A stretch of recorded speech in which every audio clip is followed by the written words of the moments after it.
Welcome students, welcome to Science Mantra Tutorials. Students, Science Mantra Tutorials science stream के student के लिए एक e learning platform लेकर आया है जहां पर आप लेक्चर वीडियोस के थ्रू अपनी नॉलेज को इन्हेंस कर सकते हैं। आपके पास जो भी डाउट्स होंगे उनको आप कमेंट सेक्शन में जा कर के क्वेश्चन करिए, वहां से क्वेश्चन देख के मैं आपको आंसर भी कर दूंगी। आइए लेक्चर स्टार्ट करते हैं। Thank you so much.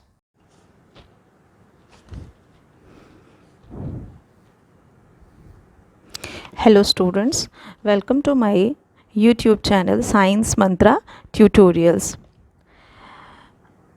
Today in this class I am going to teach you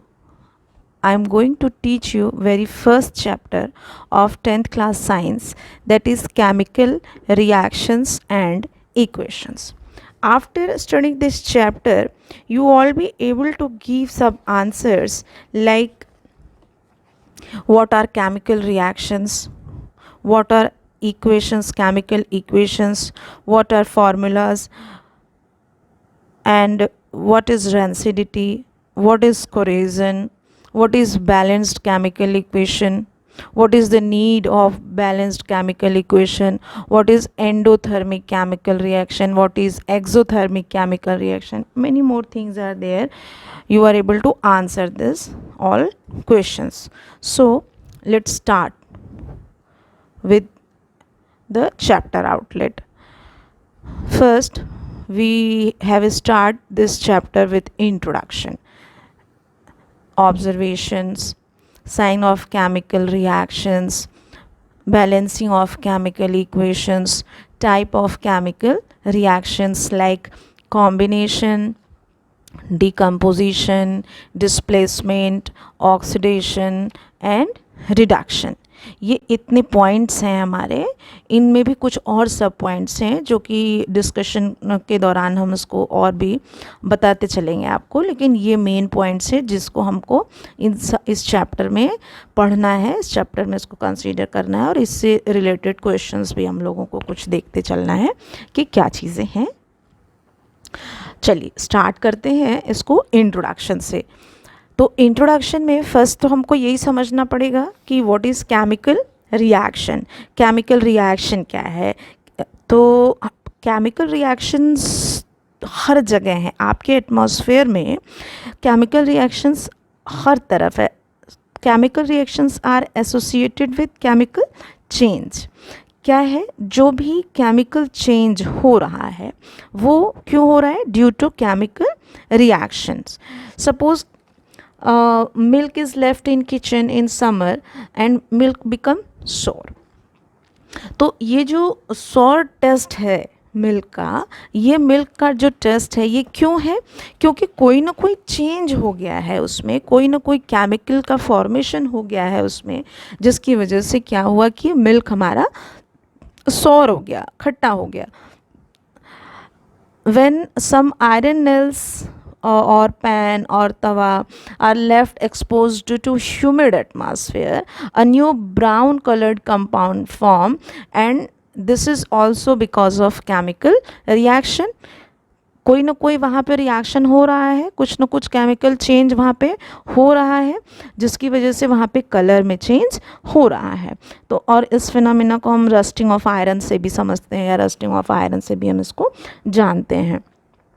और भी बहुत सारे एग्जांपल्स हैं जिसको हम देख सकते हैं, लाइक फर्मेंटेशन ऑफ ग्रेप्स का फर्मेंटेशन होता है, वो देखते हैं हम। Cooking of food, it's also a kind of chemical reaction. Digestion of food is also a chemical reaction. So respiration as well is chemical reaction. Burning of candles, candle अगर burn हो रहे हैं तो वहाँ पर भी कोई ना कोई चेंज हो रहा है, कुछ ना कुछ केमिकल रिएक्शन हो रहा है।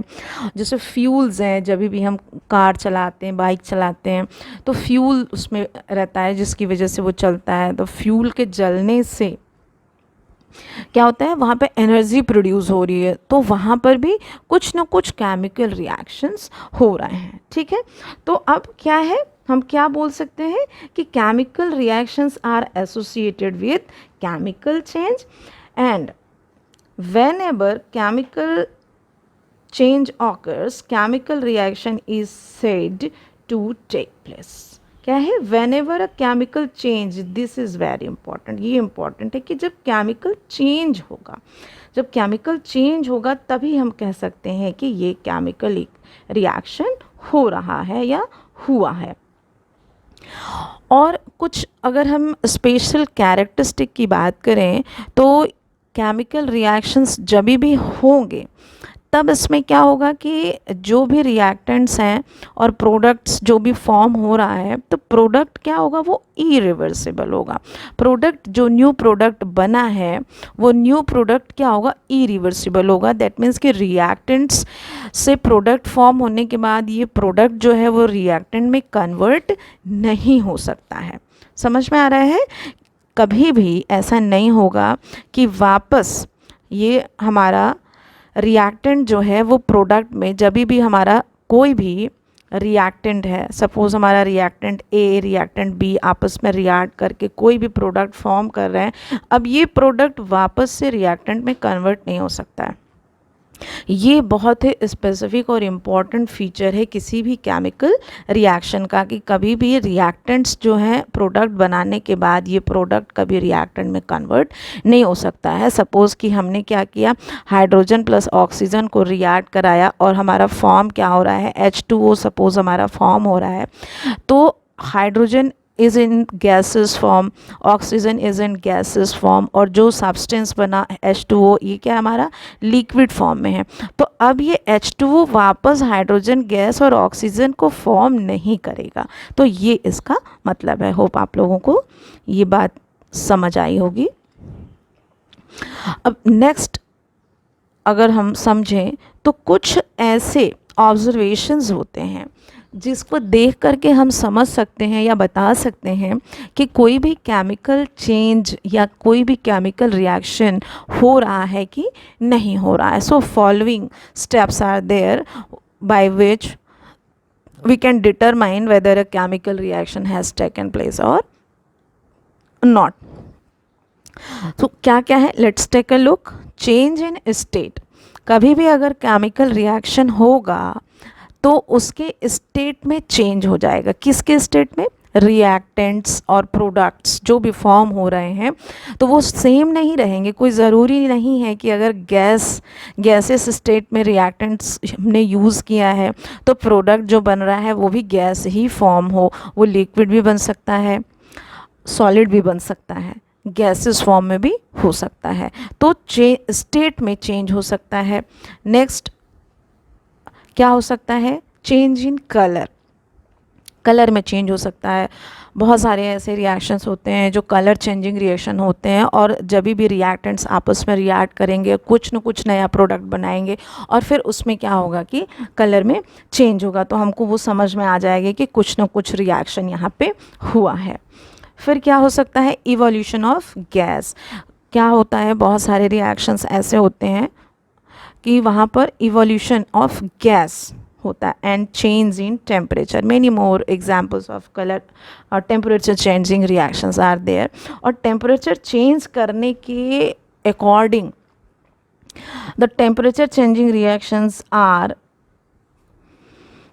Divided in two parts. Two parts में हम इसको डिवाइड कर सकते हैं। क्या क्या, exothermic and endothermic. Exothermic and endothermic reactions में हम इसको क्या कर सकते हैं, डिवाइड कर सकते हैं। देखिए एक्सो आप यहाँ से समझ सकते हैं, एक्सो का मतलब है एग्जिट होना, ठीक है। तो दैट में कोई भी ऐसा रिएक्शन होगा जिसमें कि एनर्जी, अब यहाँ हम किस चीज़ को एग्जिट करेंगे या किस चीज़ को इन करेंगे, तो यहाँ पर एनर्जी की बात हम करेंगे, टेम्परेचर की बात हम करेंगे। तो एक्सो मीन्स क्या होगा कि बाहर की तरफ निकालना। कोई भी reaction, when ever in any reaction heat will produce, heat अगर प्रोड्यूस होती है, एनर्जी प्रोड्यूस होती है, तो हम उसको कंसीडर करेंगे एज अ एक्सोथर्मिक रिएक्शन। और कभी भी किसी भी रिएक्शन में, किसी भी केमिकल चेंज में या केमिकल रिएक्शन में अगर टेम्परेचर की रिक्वायरमेंट है, अगर स्टार्ट करने के लिए, या उसमें टेम्परेचर डाउनफॉल हो रहा है, तो इस तरीके के किसी भी रिएक्शन को हम क्या कहते हैं, एंडोथर्मिक केमिकल रिएक्शन। ठीक है, इतना समझ में आया होगा। अब कुछ एग्जांपल्स और देते हैं। सबसे पहले चेंज इन स्टेट को लेते हैं, देखेंगे हम यहाँ पर in this figure you can see that solid wax is given. ठीक है, सॉलिड वैक्स अगर नहीं घर में अवेलेबल है, ये बहुत इजी है, आप इसको कर सकते हैं। तो इसमें क्या कर सकते हैं कि आप कैंडल ले लीजिए, वैक्स कैंडल, उसको इनलाइट करिए।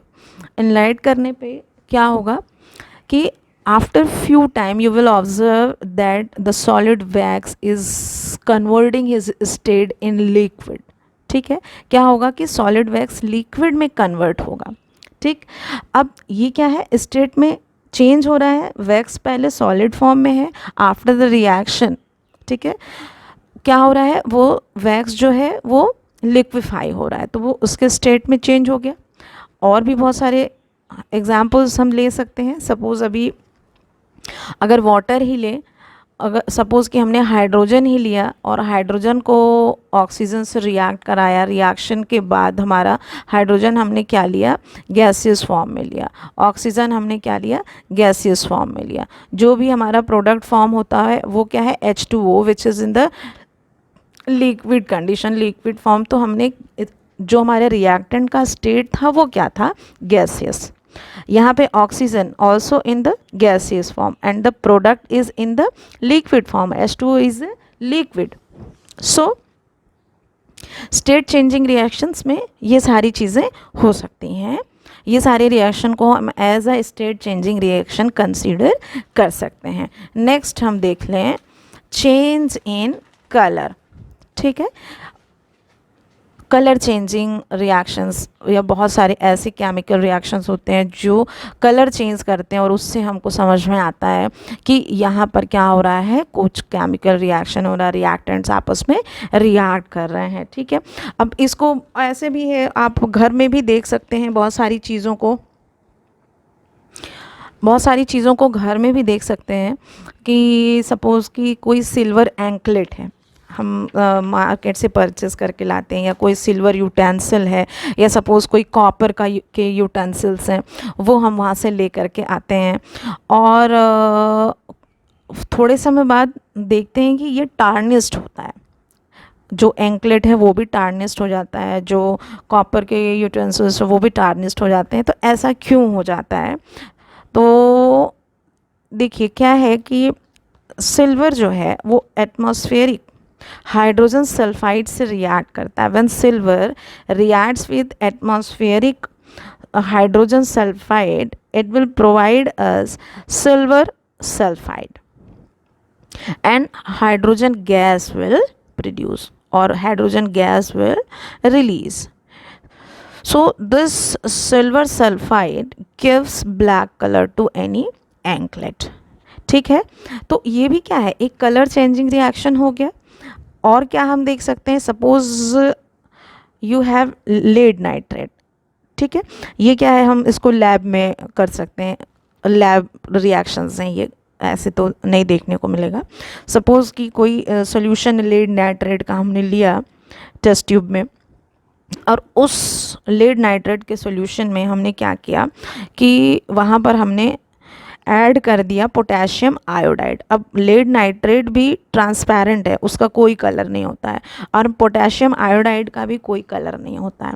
लेकिन after reaction they will prepare yellow PPT, और ये येलो पीपीटी जो है वो येलो पीपीटी लेड नाइट्रेट का होता है, PbL2 जो है वो लेड नाइट्रेट का कलर है। ठीक है, तो ये क्या हुआ, अब यहाँ पर टेस्ट ट्यूब में जब क्या होगा, कलर चेंज होगा, तो हमको समझ में आएगा कि लेड नाइट्रेट ने पोटेशियम आयोडाइड से रिएक्शन कर लिया है और अब एक न्यू कंपाउंड फॉर्म हुआ है या न्यू प्रोडक्ट फॉर्म हुआ है विच इज़ लेड आयोडाइड। ठीक है, तो ये क्या हो गया, एक एग्जाम्पल हो गया कलर चेंजिंग का। एक आप यहाँ पर देख सकते हैं पोटेशियम परमैंगनेट है, इन एक बीकर में अगर आप कुछ अमाउंट ऑफ पोटेशियम परमैंगनेट लेते हैं और उसमें क्या किया हमने, लेमन जूस ऐड कर दिया, तो पोटेशियम परमैंगनेट का जो कलर होता है वो पिंक होता है, ठीक है। अगर इसमें आपने ये लेमन जूस ऐड कर दिया तो क्या हो जाएगा कि इसका कलर जो है वो डिसअपेयर हो जाएगा। तो इससे भी पता चलता है कि इसका मतलब है कि ये रिएक्टेंट्स के MnO4 और रिएक्टेंट जो है हमारा लेमन जूस आपस में रिएक्ट करके कुछ ना कुछ प्रोडक्ट फॉर्म कर रहे हैं जो उसके कलर को डिसअपेयर कर रहा है, या कलरलेस कोई भी प्रोडक्ट फॉर्म हुआ है। तो ये हमारा, अब यहाँ इवोल्यूशन ऑफ गैस एक एग्जाम्पल है। देखते हैं इवोल्यूशन ऑफ गैस में क्या क्या चीज़ें हम ले सकते हैं। सपोज कि you have dilute hydrochloric acid and you add some zinc granules in the hydrochloric acid solution, ठीक है। तो थोड़े समय बाद देखेंगे कि कुछ some bubbles are coming out from the test tube. तो ये जो बबल्स हैं, ये बबल्स जो है हाइड्रोजन के बबल्स हैं, मगर ये कंफर्म कैसे होगा? तो ये बबल्स जो निकल रहे हैं, अगर वहाँ पे कैंडल जला के लेके जाओगे तो पॉप की साउंड आती है, पॉप बजेगा, जो बबल है वो पॉप की साउंड प्रोड्यूस करेगा। तो ये इससे कंफर्म होता है कि ये हाइड्रोजन गैस ही वहाँ से निकल रही है। तो अगर जिंक रिएक्ट किया किससे, डाइल्यूट हाइड्रोक्लोरिक एसिड से, तो क्या बना लेगा, जिंक क्लोराइड फॉर्म कर लेगा, ठीक है, और हाइड्रोजन गैस को वो क्या करा देगा, रिलीज करा देगा। तो इस तरह से ये हमारा रिएक्शन यहाँ पे कंडक्ट होता है, ठीक है। अब और देख लेते हैं चेंज इन टेम्परेचर, ठीक है। बहुत सारे ऐसे रिएक्शंस हैं जिसमें क्या होता है कि टेम्परेचर चेंज होता है, ठीक। एक बहुत जनरल सा है हमारा एग्जाम्पल, जब हम वाइट वॉशिंग कराते हैं घर में, तो वहाँ पर क्या होता है कि लाइम को हम वाटर में डिज़ोल्व करते हैं, भिगो देते हैं, सोक करते हैं, और फिर जब हम उसको देखते हैं तो उसमें से बबल्स बाहर आते होते हैं। और अगर कंटेनर को आप टच करेंगे तो क्या होगा कि वो कंटेनर आप बहुत जलता हुआ महसूस होगा, या अगर थोड़ी देर तक छुएंगे तो हो सकता है कि हाथ भी जल जाए। तो ये क्या है, ये हो क्या रहा है यहाँ पर, ये हो रहा है कि calcium oxide which is quick lime reacts with water and it will provide us calcium hydroxide which is slagged lime, ठीक है। तो कैल्शियम ऑक्साइड जो है वो रिएक्शन कर रहा है किससे, वाटर से, और वाटर से रिएक्शन करने पे वो क्या बना रहा है, कैल्शियम हाइड्रोक्साइड फॉर्म कर रहा है। और कैल्शियम हाइड्रोक्साइड जो वो फॉर्म कर रहा है उसके साथ साथ सम अमाउंट ऑफ हीट भी रिलीज हो रही है। क्या हो रहा है, थोड़ी मात्रा में हीट रिलीज़ हो रही है। यहाँ पे क्या हो रहा है, कैल्शियम ऑक्साइड जो है वो रिएक्ट किया किससे, वाटर से, और एक नया प्रोडक्ट फॉर्म हुआ which is CaOH whole twice, ठीक है, and plus some amount of heat यहाँ पे रिलीज़ हो रही है। तो ये क्या है, it's considered as a exothermic chemical reaction, ठीक है। और भी है, अगर हम क्या करते हैं, सल्फ्यूरिक एसिड लेते हैं, डाइल्यूट सल्फ्यूरिक एसिड लेते हैं, और उसमें अगर जिंक के ग्रेन्यूल्स को ऐड कर दिया आपने, तो it will provide us zinc sulphate and hydrogen gas will release, ठीक है। तो जिंक सल्फेट जो प्रोवाइड करेगा, और यहाँ पर भी गैस रिलीज होगी, हीट प्रोड्यूस होगी, ठीक है। तो इस तरह से कुछ एग्जाम्पल्स हैं हमारे पास जिससे कि हम समझ सकते हैं कि क्या क्या रिएक्शंस हैं और कैसे कैसे रिएक्शंस, क्या क्या ऑब्जर्वेशंस हैं, ऑब्जर्वेशंस के थ्रू हम कैसे केमिकल रिएक्शंस को समझ सकते हैं कि यहाँ पर कोई भी चेंज अगर हो रहा है दैट मीन्स कि कोई भी केमिकल रिएक्शन हो रहा है। अब नेक्स्ट हम अगर इसमें चलते हैं, और भी बहुत सारे रिएक्शंस हो सकते हैं, इसमें हम और भी कुछ परफॉर्म कर सकते हैं चीज़ों को।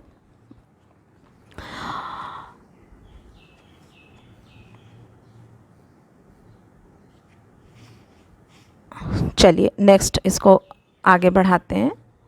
इसमें क्या है, कुछ साइन हैं, कुछ और भी चीज़ें हैं जिसके थ्रू आप समझ सकते हैं कि केमिकल रिएक्शंस परफॉर्म हो रहे हैं। सपोज़ कलर चेंजिंग, कलर में जो भी चीज़, लिटमस वाला आप लोगों ने बहुत पढ़ा होगा, छोटी क्लासेस में भी पढ़ा होगा कि जो लिटमस है क्या करता है कि एसिड और बेस के रिएक्शन में कलर्स बताता है, और चेंज इन स्टेट हो सकता है कि ये क्या कर रहा है, सॉलिड स्टेट में है या ये हमारा क्या है, लिक्विड स्टेट में है या गैसेस स्टेट में है। पहले भी हम पढ़ चुके हैं उसको, इवोल्यूशन ऑफ गैस पीछे मैंने आपको बताया, चेंज इन टेम्परेचर के अकॉर्डिंग मैंने आपको एक्सोथर्मिक एंडोथर्मिक बताया। तो ये सारी चीज़ें हैं जिसको आप देख सकते हैं, समझ सकते हैं। अब समझते हैं कि जो भी हम रिएक्शंस पढ़ते हैं उस रिएक्शंस को केमिकल इक्वेशंस के फॉर्म में लिखना क्यों ज़रूरी है। Why we write chemical reactions in the form of chemical equation, क्यों ऐसा ज़रूरी है, क्यों हम करते हैं ऐसा। लेट्स अंडरस्टैंड कि सपोज़ कि आपके पास एक मैग्नीशियम रिबन है, right, and you burn it in the presence of oxygen, it gets converted to magnesium oxide. अब मैग्नीशियम ऑक्साइड में कन्वर्ट होना, ये डिस्क्रिप्शन केमिकल रिएक्शन का जो है इन द सेंटेंस फॉर्म है, it's quite long, right. So it can be written shorter, इसको हम और भी शॉर्ट फॉर्म में लिख सकते हैं। देन क्या कर सकते हैं, the simplest way to do this is to write it in the form of word equation. हम क्या कर सकते हैं, इसको वर्ड इक्वेशन के फॉर्म में लिख सकते हैं। तो वर्ड इक्वेशन क्या होगा for this reaction, this is word equation for reaction that magnesium reacts with oxygen and it will provide magnesium oxide। तो ये क्या हो गया हमारा, ये है हमारा वर्ड इक्वेशन, ठीक है। वर्ड के फॉर्म में हमने इसको लिखा है, मैग्नीशियम ये है वर्ड के फॉर्म में, ऑक्सीजन ये है वर्ड के फॉर्म में, एंड मैग्नीशियम ऑक्साइड भी क्या है हमारा, वर्ड के फॉर्म में हमने यहाँ पे लिया है, ठीक है। अब यहाँ पर कुछ चीज़ें देखिए, हम बार बार बोल रहे हैं, एक बार और देख लीजिए कि ये मैग्नीशियम ये क्या है, मैग्नीशियम रिएक्टेंट है, ऑक्सीजन क्या है, रिएक्टेंट है, मैग्नीशियम ऑक्साइड क्या है, प्रोडक्ट है। तो यहाँ पर थोड़ा सा समझने की ज़रूरत है that what are reactants and what are products, ठीक है। ये चीज़ जो है थोड़ा सा हमको समझने की ज़रूरत है। तो the substance that exist before a chemical change are known as reactants, ठीक है। क्या है कि कोई भी देखिए, ये मैग्नीशियम ये सब्सटेंस या एलिमेंट, ठीक है, ये जो है रिएक्शन से पहले जो लिखा हुआ है, मैग्नीशियम रिएक्शन से पहले लिखा है, ऑक्सीजन रिएक्शन से पहले लिखा है, अभी तक रिएक्शन हुआ नहीं है, ये रिएक्शन में इन्वॉल्व होने वाले हैं, ठीक है। तो ये है हमारे क्या, ये है हमारे रिएक्टेंट्स, ठीक है। अब ये after the reaction the formed compound or formed substance is known as product। जो भी substance बना, जो भी कंपाउंड फॉर्म हुआ है, न्यू कंपाउंड, तो उसको हम क्या कहते हैं, उसको हम कहते हैं product. So what are the products? The substance that are formed during the chemical chains are known as products। So chemical equation indicates the reactants and products of a reaction। तो केमिकल इक्वेशन क्या कर रहा है, वो क्या करता है, reactants और प्रोडक्ट्स को बताता है। अब यहाँ पर कुछ ऐसे पॉइंट्स हैं जो हमको जानना ज़रूरी है before we write any chemical equation, ठीक है। So what are the points, जब भी हम कोई भी केमिकल रिएक्शन राइट करते हैं, the reactants are written on the left hand side always in a word equation। always a reactant are written on the left hand side with plus sign between them, ठीक है। कोई भी reactant अगर आपने लिखा तो आप क्या करेंगे, उसको लेफ़्ट हैंड साइड में लिखेंगे, और लेफ़्ट हैंड साइड में लिखने पे उनके बीच में प्लस का साइन होगा। सपोज़ मैग्नीशियम एक रिएक्टेंट हो गया, ठीक है, और उसके बाद क्या है हमारा ऑक्सीजन दूसरा रिएक्टेंट हो गया, दोनों के बीच में देखिए प्लस साइन है। उसके बाद फिर क्या होगा कि इसमें रिएक्टेंट प्रोडक्ट लिखने से पहले एक हम एरो बीच में ऐड करते हैं और उसके बाद हम प्रोडक्ट लिखते हैं, और प्रोडक्ट भी प्लस साइन के साथ जाता है, एक प्रोडक्ट एक बाई प्रोडक्ट बन सकता है। ठीक है, तो next, the reactants are written on the left hand side with plus sign between them. Similarly, product written on the right hand side with plus sign between them. The arrow head point towards the product and shows the direction of reaction. ये जब हम लिखेंगे कोई भी reaction chemical equation तो हमको ये points हमेशा याद रखनी है। ठीक है, अब अभी तक तो हम क्या कर रहे थे, केमिकल इक्वेशन को लिख रहे थे, बट हम अभी तक वर्ड इक्वेशन लिखना समझ रहे थे या जान रहे थे या सीख रहे थे। बट इसको हम क्या कर सकते हैं कि सिंबॉलिक फॉर्म में भी रिप्रेजेंट कर सकते हैं, या इक्वेशन के फॉर्म में भी इसको हम क्या कर सकते हैं, प्रेजेंट कर सकते हैं। तो sir symbols and formula of reactants and products in the place of their names are given below. The word equation is converted into chemical equation by using symbols. ठीक है, जो वर्ड इक्वेशन है उसमें अगर हम सिम्बॉल्स यूज़ कर लें तो वो सिम्बॉल्स के यूज़ करने से ये क्या हो जाता है, हमारा केमिकल इक्वेशन जो है वो सिम्बॉलिक केमिकल इक्वेशन में कन्वर्ट हो जाता है। जो कि मैग्नीशियम आप देखें, मैग्नीशियम और ऑक्सीजन ये क्या है, this is symbols. Magnesium is symbol, oxygen is in the symbolic formula, MgO is in the. तो ये क्या हो जाएगा कि स्टडी के पॉइंट ऑफ व्यू से बड़ा ईजी हो जाएगा। अगर हमने वर्ड के फॉर्म में लिखा है, एक बार मैग्नीशियम लिखा हो, ये क्वाइट लॉन्ग है, तो इसको अगर हम वर्ड के फॉर्म में लिखेंगे तो it will be easy to stored data. ठीक है, नेक्स्ट अब देखिए, now let's understand the balancing of chemical equation. किसी भी केमिकल इक्वेशन को हम बैलेंस करने के बारे में थोड़ा सा समझें। यहाँ इस इक्वेशन में आप देख पाएंगे कि मैग्नीशियम और ऑक्सीजन, यहाँ magnesium, the number of magnesium atom is 2, oxygen is 2 here, and in the reactant side and product side also magnesium is 2 and oxygen is 2। तो यहाँ पर तो ये बैलेंस्ड फॉर्म में है तो कोई इशू नहीं है, बट हर जगह ये ऐसा नहीं रहता। तो we have to know how we can balance our chemical equation. ठीक है, so first we have to understand that what is the need, ज़रूरत क्या है, इस किसी भी केमिकल इक्वेशन को बैलेंस करने की ज़रूरत क्यों है, क्यों, क्या आवश्यकता है कि हम इसको बैलेंस करें। ठीक है, तो कोई भी केमिकल रिएक्शन जो है वो लॉ ऑफ मास कंजर्वेशन को हमेशा फॉलो करती। कभी भी जो भी प्रोडक्ट फॉर्म होगा वो मास कंजर्वेशन के लॉ को फॉलो करता है। And what is this rule? Rule says that mass can nether be created nor be destroyed in the chemical reaction, only form will be changed. सिर्फ form में अंतर आएगा, सिर्फ फॉर्म चेंज हो सकता है, बट मास में कोई भी चेंज नहीं होगा। तो अब इस रूल को सेटिस्फाई कराने के लिए बहुत ज़रूरी है कि हम कोई भी केमिकल रिएक्शन को क्या करें, उसको हम ज़रूर और ज़रूर बैलेंस कराएं। ये बहुत ही ज़रूरी है। ठीक है, सपोज़ कि हम क्या कर सकते हैं, अगर हम सिंपल अगर समझना चाहें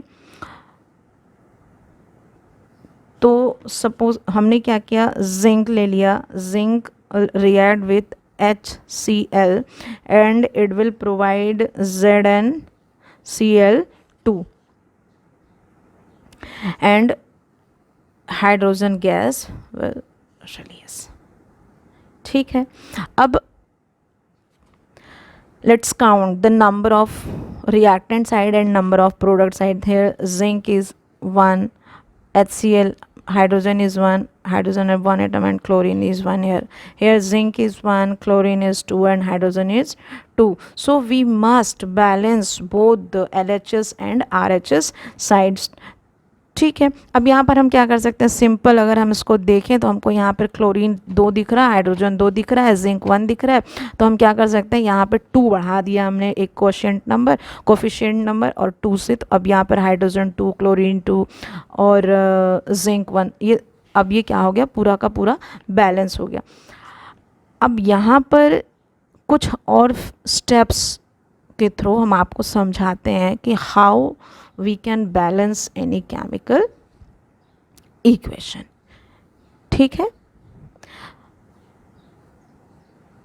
अब यहाँ सपोज कि इस स्लाइड पर आप अगर थोड़ा सा देखें, here hydrogen have 2 atoms, chlorine have again 2 atoms, and it will form HCl, hydrochloric acid, and in the reactant side hydrogen have 2 atoms, chlorine have 2 atoms, and the product side hydrogen have 1 atom, chlorine has 1 atom. So अब इसको क्या करना पड़ेगा हमको, we have to balance them.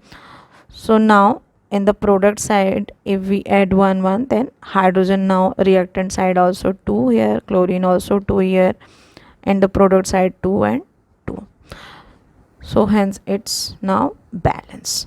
ठीक है। कैसे balance किया हमने क्या किया, प्रोडक्ट साइड में 2 ऐड कर दिया, यहाँ पर प्रोडक्ट साइड में हमने क्या कर दिया, 2 ऐड किया, या हम ऐड नहीं कह सकते, हमने 2 क्या मल्टीप्लाई कर दिया।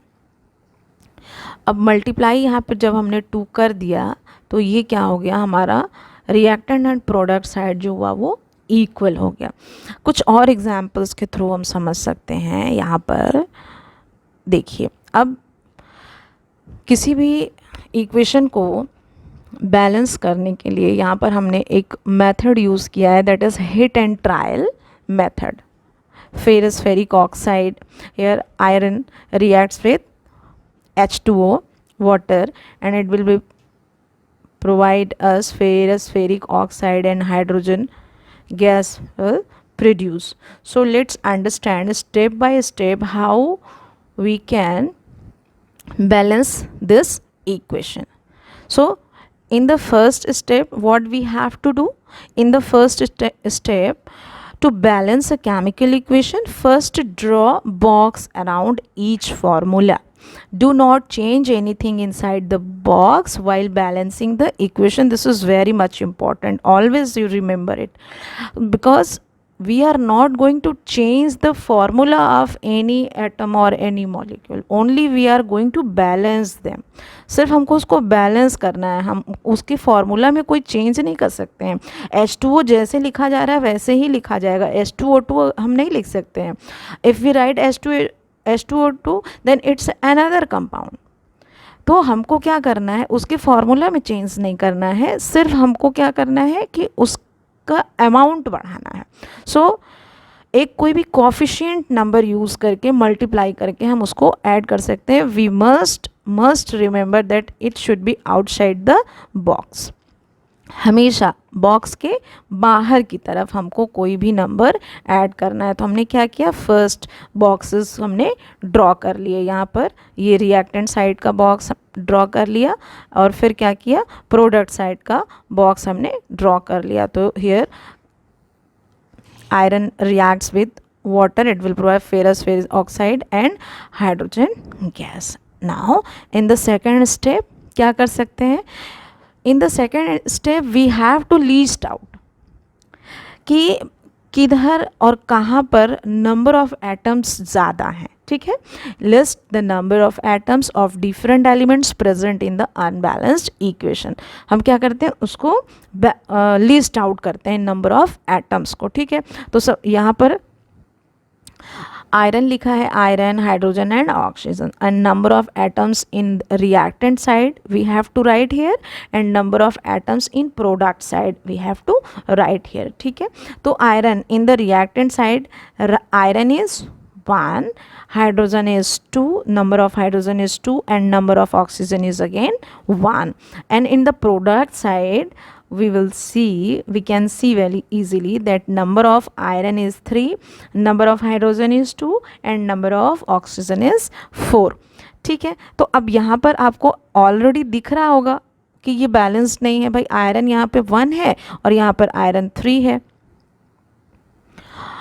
अगेन हाइड्रोजन यहाँ पे 2 है, तो हाइड्रोजन चलिए यहाँ पे बैलेंस है, और ऑक्सीजन यहाँ पर क्या है 1 है रिएक्टेंट साइड, और प्रोडक्ट साइड में क्या है यहाँ पर नंबर ऑफ ऑक्सीजन 4 है। तो ये टोटल अनबैलेंस्ड है। तो ये जो फॉर्म हम इक्वेशन का लिखते हैं इसको हम क्या कहते हैं, स्केलेटल फॉर्म। ठीक है, याद रखिएगा, this is called skeletal form. Now in the third step क्या करना है, it often convenient to start balancing with the compound that contains the maximum number of atom। जहाँ पे maximum number of atom है उस साइड को वहाँ पर हमको देख करके और वहाँ पर से हमको बैलेंसिंग स्टार्ट करना है। It may be reactant side or maybe product side. In that compound, select the element which has the maximum number of atom. Using this criteria we select ferrous ferric oxide। ठीक है, हम क्या कर रहे हैं, ferrous ferric oxide को यहाँ से select हमने किया and the element oxygen in it। और यहाँ पर हमको लार्जेस्ट नंबर, बिगेस्ट नंबर को चूज़ करना है। तो सबसे ज़्यादा कहाँ है नंबर, ऑक्सीजन के पास, तो हमको वहाँ से स्टार्ट करना है। There are 4 oxygen atoms on the RHS and only 1 in LHS side, right. So यहाँ तक होप आप लोग समझ पाए होंगे। नेक्स्ट स्टेप लेते हैं। Now to balance the oxygen atom क्या कर सकते हैं, फर्स्ट हम क्या करेंगे, इनिशियल इसको हम लिख लेते हैं। ठीक है, इनिशियली जब आप लिखेंगे तो यहाँ पर H2O लिख लिया रिएक्टेंट साइड।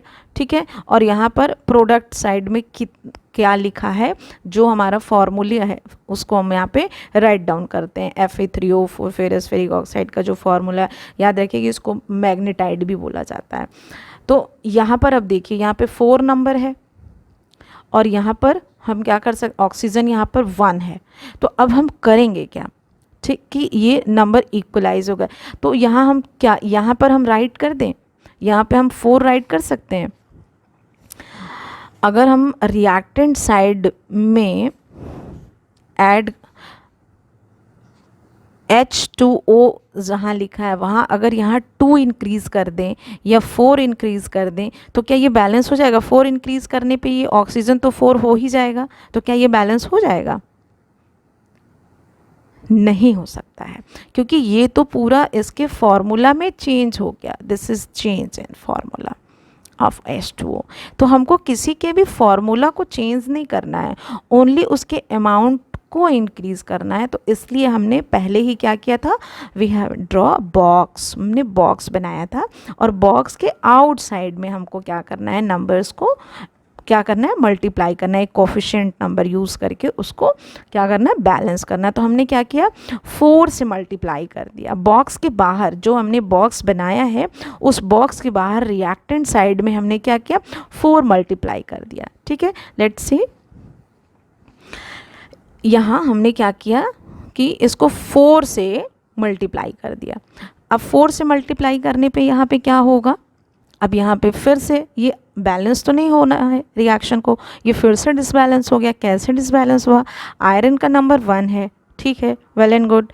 H2O में हाइड्रोजन क्या हो गया, 4 2 8 हो गया। अब ये यहाँ 4 यहाँ 2, इसको हम मल्टीप्लाई कर देंगे तो number of hydrogen is increased now. So again both side are not balanced, RHS and LHS both the sides are not balanced। तो अब हमको यहाँ पर हाइड्रोजन को सेटिस्फाई करना पड़ेगा, या आयरन को सेटिस्फाई कर लें या हाइड्रोजन को सेटिस्फाई कर लें या बैलेंस कर लें। तो अब क्या करना है, अब नेक्स्ट स्टेप में क्या करेंगे, iron and hydrogen atoms are still not balanced, so pick any of these elements to proceed further. Let's balance hydrogen atom in the partially balanced equation. To equalize the number, hydrogen atom make the number of molecule of hydrogen as far on the RHS। ठीक है, अब जैसे हमने अभी किया था box के outside में हमने एक कोफिशिएंट नंबर लिया और विच इज़ 4, और उससे हमने क्या किया, उसको मल्टीप्लाई कर दिया। बस उसी तरीके से हमको यहाँ पर भी क्या करना है, अब कितना नंबर हमारा इंक्रीज हो गया हाइड्रोजन का, तो हाइड्रोजन का जो नंबर है वो इंक्रीज हो गया कितना, 4 टू ज़ा 8, लास्ट पिछले स्टेप में मैंने आपको बताया था 8 हो गया। अब हम क्या कर सकते हैं इसका, दैट मीन्स कि हमको हाइड्रोजन को 8 इंक्रीज करना है, ठीक है। सो नाउ हम क्या करेंगे, 4 से अगेन मल्टीप्लाई कर देंगे, तो क्या हो जाएगा हमारा ये 4 टू ज़ा 8 हो जाएगा, ठीक है। तो हमने क्या किया, 4 से हाइड्रोजन को मल्टीप्लाई कर दिया और बॉक्स के बाहर रखा इसको, ठीक है। बॉक्स के, याद रखिए सारी चीज़ें बॉक्स के बाहर बाहर हो रही हैं, तो बॉक्स के बाहर हमने ये यहाँ पे एक नंबर पुट कर दिया, एक कोफिशिएंट नंबर मल्टीप्लाई कर दिया और ये क्या हो गया, 8 हो गया ना। अब हम इसको थोड़ा सा चेक करें, सो 4 टू ज़ा 8, hydrogen is balanced now, 4 two ज़ा 8 again here, hydrogen is again balanced here and oxygen is also in balanced form. अब बच क्या गया, only and only iron is unbalanced in this equation. Iron have 3 atoms here and here iron is only 1. So in the next step, examine the above equation and pick up the third element which is not balanced. You find that only one element is left to be balanced, that is iron. So just take a number 3 and multiply this on the outside of the box, ठीक है। और जैसे ही आप इसको multiply करेंगे तो क्या हो जाएगा, आयरन भी यहाँ पर हमारा बैलेंस हो जाएगा, ठीक है। Now in the step 6, when we will see the equation, in this equation all are RHS and LHS are balanced. Here iron have 3 atoms, iron have 3 atoms, hydrogen 4 to the 8, 4 to the 8 here, and hydrogen 4 to the 8, 4 to the 8 here, and oxygen, number of oxygen 4 here and number of oxygen 4 here. Now this is balanced chemical equation. Hope आप लोगों को समझ में आया होगा। एक बार वैसे समझ लीजिए कि first of all what you have to do, first of all आपको क्या करना है कि whatever the skeletal equation is given, you just draw a box around the skeletal equation, reactant both the side, in the reactant side and in the product side, ठीक है। वो जब आपने कर लिया है उसके बाद नेक्स्ट स्टेप में आप क्या करिए, बॉक्स बनाइए और वहाँ पर नंबर ऑफ एटम्स को काउंट कर लीजिए, LHS एंड RHS में how many number of atoms are there, कितने नंबर ऑफ एटम्स हैं दोनों साइड। अब जब आपने LHS और RHS में नंबर ऑफ़ एटम्स को काउंट कर लिया तो इन द थर्ड स्टेप आप क्या करेंगे कि RHS और LHS में आप एक चाहे वो रिएक्टेंट साइड या प्रोडक्ट साइड का नंबर चूज़ कर लीजिए कि कौन ऐसा है जिसके पास सबसे ज़्यादा एटम्स हैं, कौन ऐसा एलिमेंट है जिसमें सबसे ज़्यादा एटम्स हैं, वहाँ से बैलेंसिंग स्टार्ट करिए। तो हमने फेरस फेरिक ऑक्साइड में वही लिया और उसमें ऑक्सीजन एटम हमने लिया जो सबसे ज़्यादा डिसबैलेंस था। प्रोडक्ट साइड में नंबर ऑफ़ ऑक्सीजन 4 था और रिएक्टेंट साइड में नंबर ऑफ़ ऑक्सीजन 1 था। हमने इस ऑक्सीजन से इसको क्या किया, बैलेंस करना स्टार्ट किया। फिर हमने क्या किया, बॉक्स के आउटसाइड में 4 से मल्टीप्लाई कर दिया तो ऑक्सीजन बैलेंस हो गया, फिर हाइड्रोजन डिसबैलेंस हो गया। अब उसको बैलेंस किया हमने, फिर हाइड्रोजन बैलेंस करने के लिए हमने प्रोडक्ट साइड में क्या किया, हाइड्रोजन को 4 से मल्टीप्लाई कर दिया।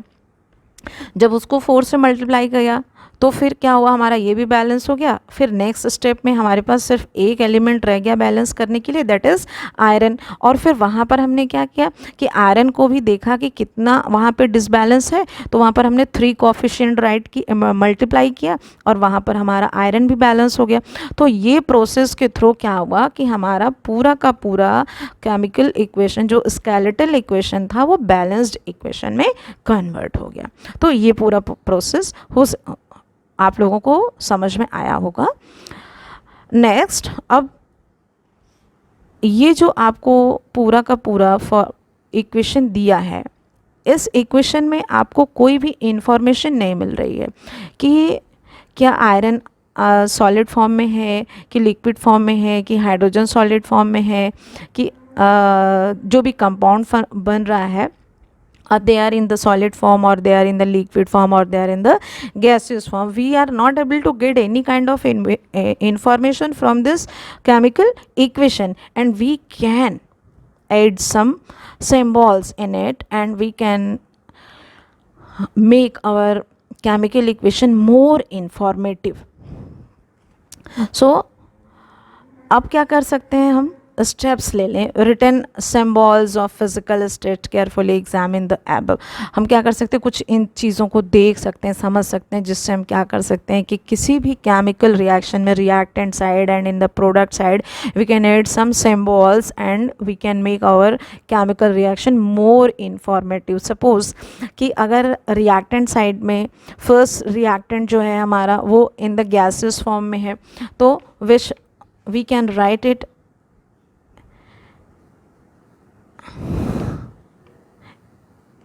with small g. अगर हमारा रिएक्टेंट या प्रोडक्ट साइड में जो भी बना है रिएक्टेंट है, जो हमने रिएक्टेंट लिया है या जो हमारा प्रोडक्ट फॉर्म हुआ है वो अगर लिक्विड फॉर्म में हुआ है, तो हम स्मॉल एल से we can denote it with the small L. ठीक है. अगर सॉलिड फॉर्म में है तो we can put a sign small S sign. ठीक है. अगर हमने कोई भी सोल्यूशन एक्वस फॉर्म में लिया है तो we can add A and Q in the reactant side और इन द प्रोडक्ट साइड. तो ये कुछ इंफॉर्मेशन प्रोवाइड करा के, ये कुछ सिम्बॉल्स को ऐड करके हम क्या कर सकते हैं कि अपने केमिकल रिएक्शन को मोर इन्फॉर्मेटिव कर सकते हैं, और भी ज़्यादा इंफॉर्मेशन इससे हमको मिल सकता है. लेट्स टेक अ लुक कि कैसे हमने अपने इस रिएक्शन को कुछ इंफॉर्मेटिव बना दिया.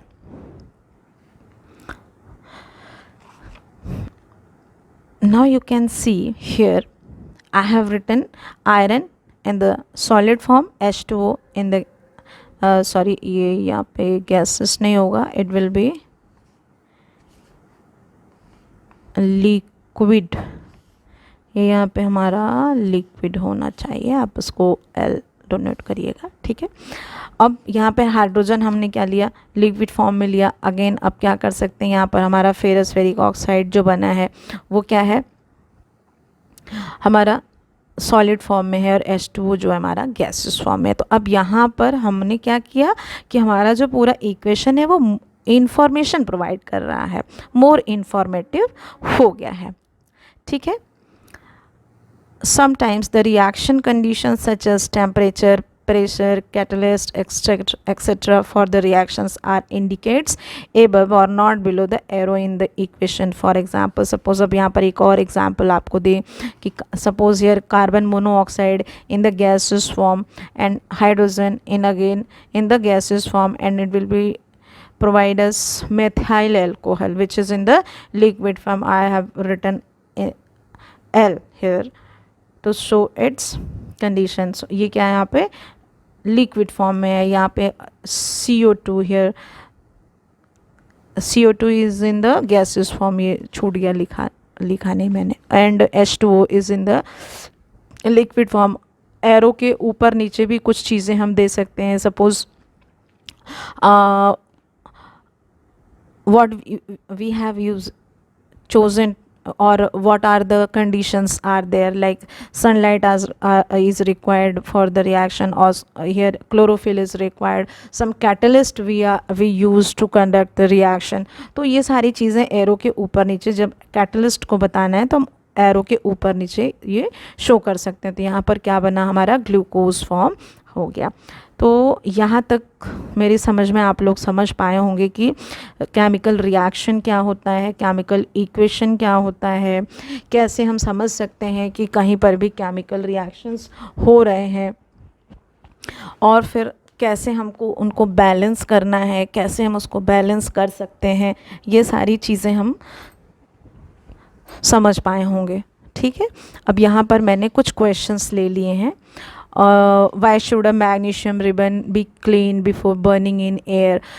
क्या ज़रूरत है मैग्नीशियम रिबन को हमको क्लीन करने की जब हम उसको बर्न करते हैं. तो यहाँ पर magnesium ribbon is very fond of oxygen. Magnesium is very reactive metal. In the reactivity series it takes 4th position.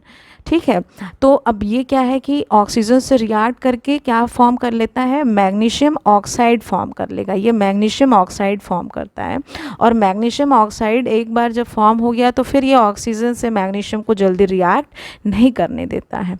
ठीक है, तो अब इस वजह से हमको क्या करना पड़ता है कि रिबन को क्लीन करना पड़ता है, और क्लीन करने के बाद हम क्या कर सकते हैं, उसको रिएक्ट करा सकते हैं। तो ये क्वेश्चन बहुत फ्रिक्वेंटली पूछा जाता है सीबीएसई एग्ज़ाम में। तो इसको आप देख लीजिए, स्लाइड में कुछ और भी क्वेश्चंस हैं दिए हुए हैं। अब सपोज़ यहाँ पर मैंने कुछ क्वेश्चंस ऐड कर दिए आप लोगों के नोट्स बनाने के पर्पज़ से कि कैसे आप कुछ केमिकल इक्वेशंस को बैलेंस करेंगे। तो ये जो 4-6 मैंने इसमें दिए हैं, ये बहुत फ्रिक्वेंटली पूछे जाते हैं, अमूमन पूछ लिए जाते हैं। तो इसको आप प्रैक्टिस करिएगा कि कैसे ये हो रहा है। ठीक है, सब यहाँ पर मैंने हाइड्रोजन एंड क्लोरीन को रिएक्ट करा करके HC हाइड्रोक्लोरिक एसिड बनाया है। ठीक है, और यहाँ पे फिर बेरियम क्लोराइड और एल्युमिनियम सल्फेट रिएक्ट करके barium sulphate and aluminium chloride form हुआ है। अगेन सोडियम एंड वाटर ने रिएक्ट किया है, sodium hydroxide. Thank you students. अगर आप लोगों को मेरी वीडियो पसंद आ रही है तो आप इसे लाइक करें, शेयर करें, सब्सक्राइब करें। Thank you so much.